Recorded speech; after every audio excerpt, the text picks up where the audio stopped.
নিভাবিনে কি কৰি আছে? বা আজি বেলেগ প্ৰিপাৰেশ্যন। ইয়াতে এজনী লুচি খোৱা মানুহে মিছ কৰিলে, ইয়াত চন্দনা নাই। ঘৰটো বহুত ধুনীয়া লাগিছে। আইটেমত কি কি আছে কচোন, মই মানে কেমেৰা ধৰি আছোঁ, কোৱা নাই। অ' বাবা ডাঙৰকৈ কওকচোন এষাৰ। দেখিছে ৰাইজ, এই পোলাও মাংস খুৱাব আমাক। আজি আমাৰ কিটি পাৰ্টিত আছে লুচি, তাৰ পাছত লাবৰা, এয়া মিঠাই, জিলাপি, ভুজিয়া, চাহ আৰু হটকেছ দুটাত কি আছে? চব্জি আছে, লুচি আছে।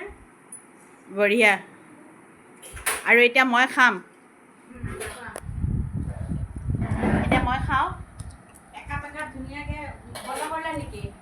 নাই নাই, একাপ একাপ ধুনীয়াকৈ চাহ দিওঁ, গাখীৰ দিয়া চাহ খাই পেলাই লগতে ৰাইজ মই খাম, নহ'লে ভাবিব মই লোকৰ ফটো উঠা বুলি। এতিয়া আজি মোৰ সোমবাৰ, ভাগ্য ভাল আজি। মঙলবাৰ হোৱা হ'লে মইতো খাব নাপালোঁ হয়তো। মঙলবাৰ হোৱা হ'লে খাব নাপালোঁ, আজি সোমবাৰ। আৰু মোৰ আটাইতকৈ ফেভাৰেট এইটো মিঠাই, খুব ভাল লাগে দেই, এই ডাঙৰ মিঠাই। এইটো ইহঁতে নাখাম, মই দুটা খাম। প্লাছ জিলাপি, বুন্দিয়া ভুজিয়া, আৰু বুন্দিয়া ভুজিয়া নহয়, এইটো কিবা মিক্স টাইপৰ, বহুত ধুনীয়া। ইয়াতে মোটামুটি 7-8 বিধমান বস্তু আছে, বহুত টেষ্টি হয়। আৰু লুচি বনাই আছে গৰম গৰম, খাম।